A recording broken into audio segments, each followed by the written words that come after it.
Hawak ko right now is my best budget phone for 2024. Ba't ko nga ba nasabi yun? For just a little bit above 5,000 pesos, meron ka ng 5G connectivity, meron ka ng Stylus, meron ka ng 120Hz of screen refresh rate, meron ka ng Snapdragon 6 Gen 1, and best of all, meron kang eSIM na connectivity. Wow! Mind blown talaga ako. And this is the Motorola Moto G Stylus 5G 2023. Want to know more? Stay with me.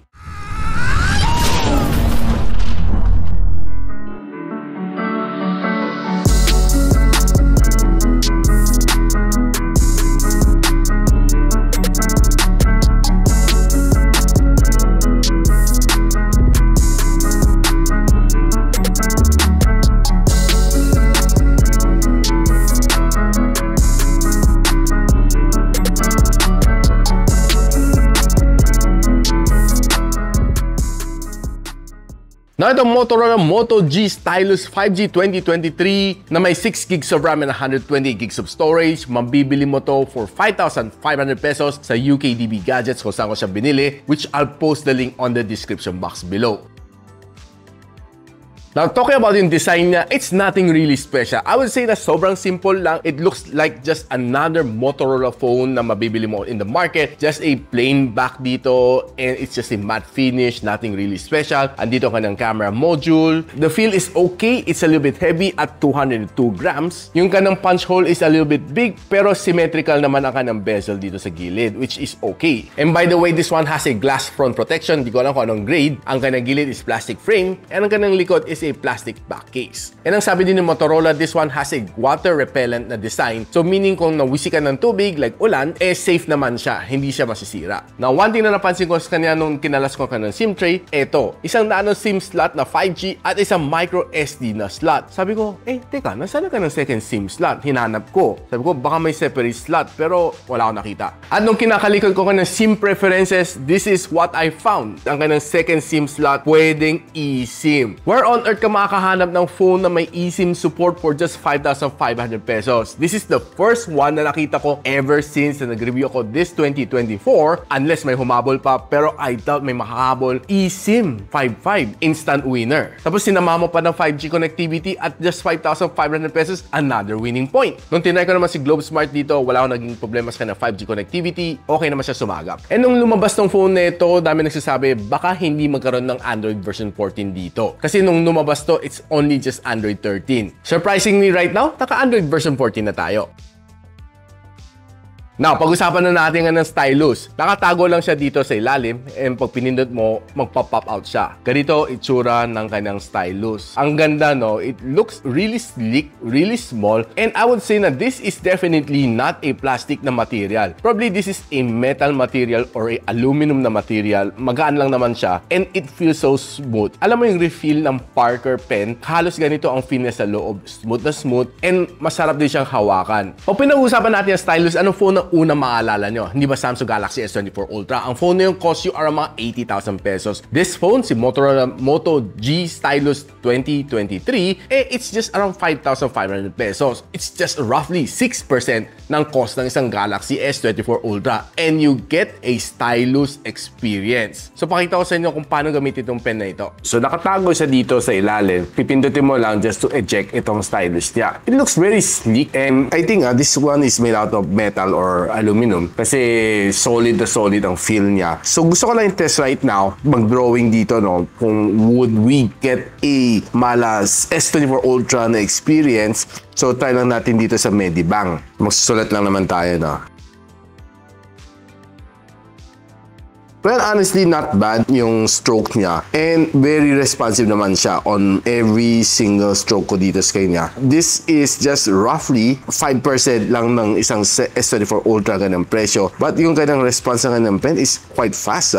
Almost not far-fetched from that of the S24 Ultra. Yeah, I'm quite surprised. O, diba? Sabi ko sa inyo, hindi siya talo sa Samsung Galaxy S24 Ultra. Another winning point. Now, one thing na nagustuhan ko rin dito sa kanya is very snappy ang kanyang fingerprint sensor. Andito lang siya sa side, so isang press lang, nag-unlock na siya.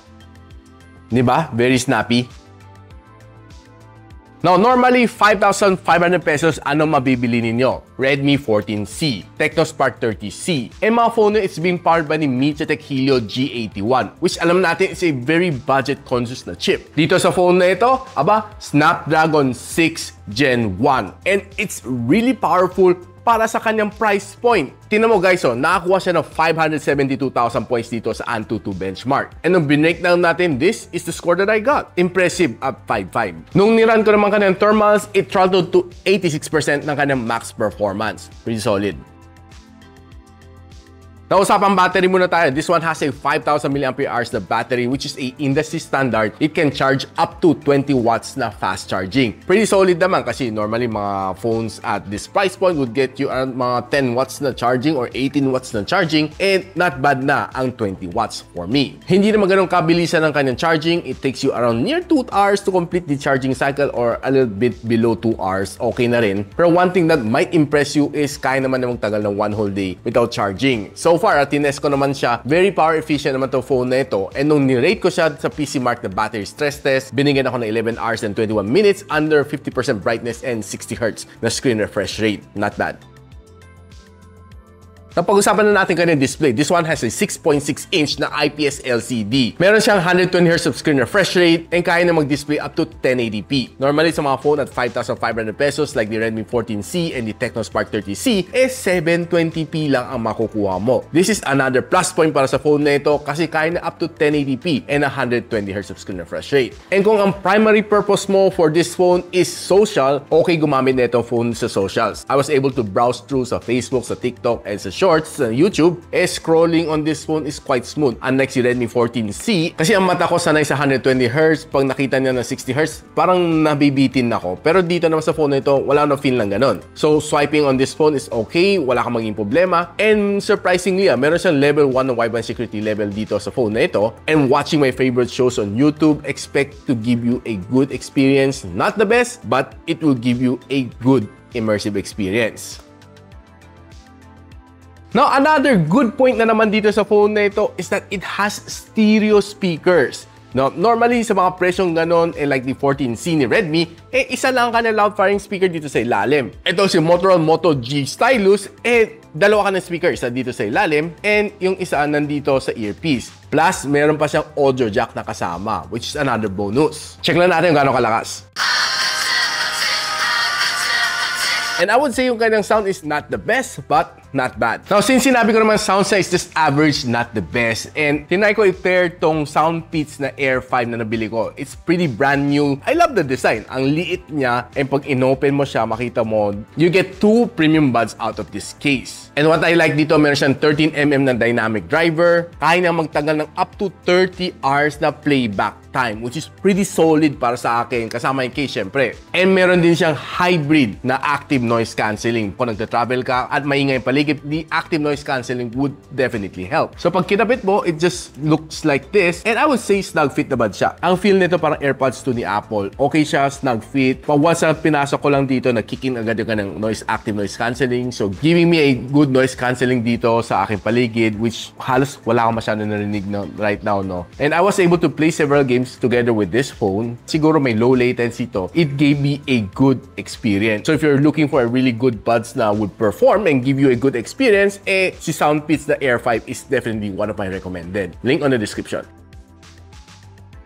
Nag-try ako maglaro ng dalawang games dito, Call of Duty Mobile and Farlight 84. Sa Call of Duty Mobile, it gave me a really good experience. Honestly, kaya naman talaga ni Call of Duty Mobile ma-perform sa mga chip like this one. It's Snapdragon 6 Gen 1. And another good thing din dito sa phone na ito, meron din siyang game turbo mode. Pwede mo i-set sa turbo mode itong phone na ito while you're playing, and it would give you a big boost. Sa Call of Duty Mobile nung tinitingnan ko, umaabot naman siya ng 60 FPS. The gameplay was good, smooth naman siya all throughout. Wala akong naging problema, halos wala mong masyado napansin na frame drops throughout the game. And playing several VR matches, and after 30 minutes, mainit siya at 46 degrees Celsius. Pagdating sa Farlight 84, sinet ko sa kanyang recommended na settings, and to my surprise, the gameplay was okay. up for the first 15 minutes. No, after ng 15 minutes, pansin ko medyo naging sluggish siya a bit. Nagkakaroon siya ng mga delays and frame drops along the way. But hindi naman siya yung garapalan na frame drops, no, to be honest with you. And nung chinek ko ng FPS counter, naglalaro siya at around mga 40 FPS. The gameplay was okay, not so bad. Probably kung gusto mo mas smoother pa siya, you can even lower yung kanyang graphical settings to give you a more smoother experience.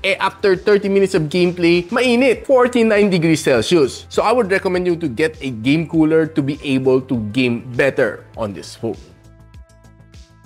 Now, pagdating sa camera, there's another winning factor. 50MP na main camera sensor, meron siyang 8MP na ultra-wide lens. Imagine mo normally phone at this price point, wala ka makukuhang ultra-wide lens. The most is a 50MP na main camera sensor, then the other one, it's just a auxiliary lens. And another winning factor at 5,500 pesos. Look guys, kaya na mag-shoot up to 4K and 30 FPS. Wow, para sa kanyang presyo. And kanyang front-facing camera is a 16MP which can shoot you up to 1080p and 30 FPS. Before I forget guys, meron siyang anti-shake din dito sa front and sa back camera, which is hindi mo rin makikita at this price point. So right now, check lang natin some shots na nakuha natin dito sa phone na ito. And starting off with some outdoor shot, I would say yung green niya is a little bit exaggerated, the green. Yun dito, mga makukuha tong shots na ito, no? Hindi siya ganoon ka-tingkad na green in actual. But yeah, to be honest with you, quite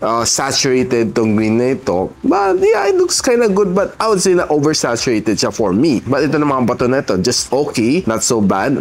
You'll see some of the details na preserve dito sa kanya. And looking at this gumabela, I would say na yeah, it's a little bit saturated. Hindi ganun ka rin in actual. And looking at this simple flower shot na ito, looks okay, but pag sinum mo, well, it's a little bit blurred na. And itong flower shot na ito, normally hindi siya ganun ka purplish ang kanang color, but yeah, medyo enhanced na yung kanang color. But I kinda love itong pagka-yellow niya, no? Papapansin mo, medyo focus siya dito sa gitna, and sa likod, it's blurring all the way to the background na. Now, if you go indoor, you'll be able to get some good shot naman dito sa phone na ito. Taking some shots, ng mga product shot, like mga stuffed toy shot. You'll be able to get some really nice one, kaya mga plant shot from the indoor, looks pretty nice. And strolling around sa Disney store, into mga figure shot na nakuha natin, no, looks really nice. Lalo na to si Spider-Man, no, it looks kind of good. And medyo may pagka-pop out na 3D ang kanyang effect. So it looks really good for me. Na kung tumitingin naman ng food shot, I would say na kaya din niya mag-perform. Though pag medyo low light, makita mo medyo hirap siya konti. But if you get some nice lighting, makakuha ka ng magandang shots from this camera. Na nung medyo paggabi na, I was able to take some of these shots from the outdoor. Medyo in-enhance yung sky niya. Medyo madilim na dito. But to my surprise, na-enhance siya into a little bit more bluish. Yung kanyang, hindi ganun kaliwanag in actual. But dito sa shot na ito, it looks kinda like mga nasa 5 o'clock-ish. Pero kinuha ko to roughly mga nasa 7 o'clock na. And taking some outdoor shot, not bad. Though it's a little bit soft. And if you bring the camera on the indoor, medyo hindi lang siya ganun kaganda when it comes to low light photography pag gamit mo tong kanyang camera on indoor situation. But given na medyo maganda naman lighting, you'll be able to get some good snaps naman from this camera. And by the way, how can I forget this shot sa MOA? Hi Mary Grace. Na pag gamit mo ang kanyang front facing camera to take a vlog, I would say na medyo nanginginig pagdating dito sa kanyang image, no? So medyo not super shaky, but to my surprise, makikita mo parang medyo nako-focus nga lang ang kanyang camera. Using naman kanyang rear camera to take this video, this is way better than the front-facing camera. Quite good, stable ang kanyang camera. Yeah, you'll be able to get some really nice video out from this one. So guys, ano masasabi ko dito sa Motorola Moto G Stylus 2023? By far for me, it's my runaway winner para sa best budget phone for 2024. Ang dami ko na-discover dito sa phone na ito na di mo makita sa mga budget series like ni Xiaomi, ni Infinix, ni Tecno, ni Itel, hindi mo makukuha. Unlike this one. Sa Stylus pa lang saka sa 5G, winner na. May eSIM ka na, may 4K recording ka pa, tapos na ang laban. For me, instant recommend ko tong phone na ito. Motorola Moto G Stylus 2023. Definitely a winner, be it your daily driver or your backup phone. So if you're interested to know kung saan ko nabili, I got it from UKDB Gadgets. I'll post the link on the description box below guys para malaman nyo kung saan mo siya pwede mabili. And if you like this video, don't forget to share to your friends. And a sub to this channel is definitely awesome. I'll see you in my next one. And so, ako pala si Richmond and you're watching Gadget Sidekick. Wasak! like and subscribe to my channel. Don't forget to hit that notification bell. For one of my latest uploads, click the dito. And for one of my popular uploads, click here.